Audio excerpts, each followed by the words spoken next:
We are on Friday morning. It's been a big week for me, what with all the swimming and all that kind of stuff, and the rest of my team. It's actually a big moment for a football team in Newbury FC, because after 6 years away, they're finally returning to Faraday Road this weekend. This has been a long time coming, hasn't it?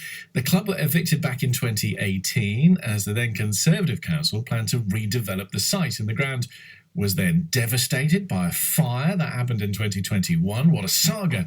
Saturday, though, they are back taking on the Abingdon Abbots on their home turf as a long campaign to restore the ground finally comes to an end. Let's learn a little bit more about this journey.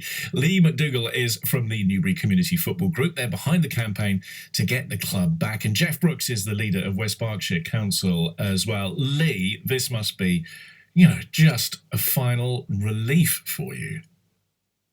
Good morning. Yes, it is. It's been a long road to get here. As you say, it's been closed for over 6 years, and our campaign group's been running over 8 years, actually, since the previous council kind of served notice back in 2016. So a lot of hard work, a lot of campaigning to keep the visibility of the importance of the ground.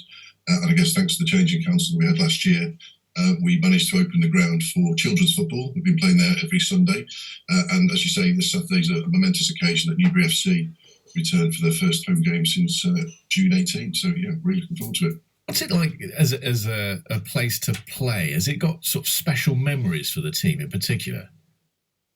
It has. I mean, it's very much kind of the spiritual home. That site, that clubhouse had been there since the 60s, and Newbury have been playing senior football in the Faraday Road area for over 100 years. So I think everyone that's kind of grown up playing local football always thinks of, Faraday Road as being the home of Newbury football, and we've really missed it these last 6 years. People that played many years ago, people that kind of want to play these days. We always associate Faraday Road and that football stadium as being the true home of Newbury football.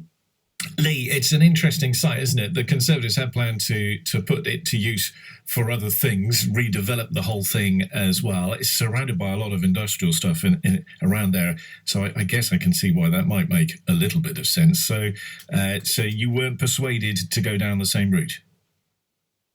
Well, I think our view's always been that they needed to replace the ground. So the issues that we had originally were the team were evicted, which meant they had to drop a couple of levels in terms of league status, because you obviously need to have a home ground to play at certain levels. But there was no facility for them to go and play. There was no replacement ground. And I think that was the real kick in the teeth, really. It wasn't, we need this land, so we've found you an alternative site and we've built a new ground for you to play on. It was just the whole community. Yeah, we're going to close the ground, we're going to lock it up. And it literally sat empty and dormant and fell to wreck and ruin. So I think it was the lack of a replacement provision that was the real challenge for us. So that was the gaps. Yeah. Nothing at all.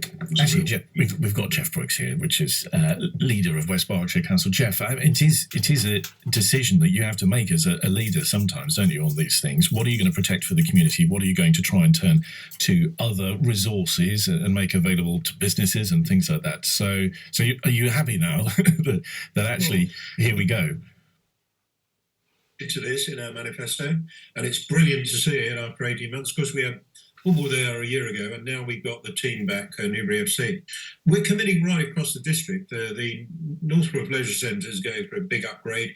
The Cotswold Leisure Centre, there'll be things going on there. The Kennet Leisure Centre. We're looking right across the district. But this is a brilliant day for Newbury tomorrow to get that team back there. They shouldn't have been evicted in the first place. It was wrong. As Lee says, there's no replacement.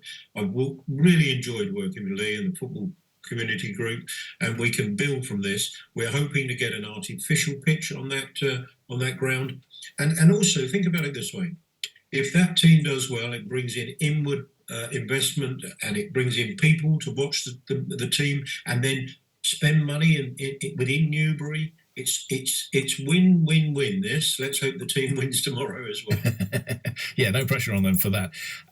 Jeff, I am quite interested to know a little bit about that process, because of course there's a cost to doing this kind of thing. I think there's temporary facilities there. So what is the long-term plan? You said 3G pitch. Are you going to continue to improve all the facilities as well?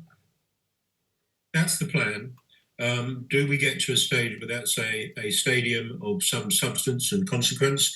The team's performance will play into that as well. but we are ambitious for it. So yes, in the short term, given all the planning hurdles you may well have to go through, we've done temporary accommodation to get the team back. That's phase 2, I think. We got it started a year ago. With children's football and the pitch usable. Now we've got the team back. Now we look for phase 3. Lee and I are already talking about that in terms of can we get an artificial pitch there. It's good news for the people in Newbury, this, and for the sports lovers and the football lovers. Yeah, and Lee, presumably now we need people to turn out and to get back there and start supporting again. Yes, absolutely. Yeah, kick-off is 2:00 tomorrow at Faraday Road in Newbury. So the more people that can make it, that would be absolutely brilliant. We've got a small stand that was delivered on Tuesday, so it does look like a proper football ground now. So yeah, the more people that can come, we'd really appreciate a good turnout for that first game. Excellent stuff. Well, good luck, and here's to success and plenty more of it as well. Lee McDougall there, Newbury Community Football Group, and also Jeff Brooks, the leader of West Berkshire Council. 6 is on. Finally, they're back. Phil Mercer at breakfast. BBC Radio Berkshire. If you have a look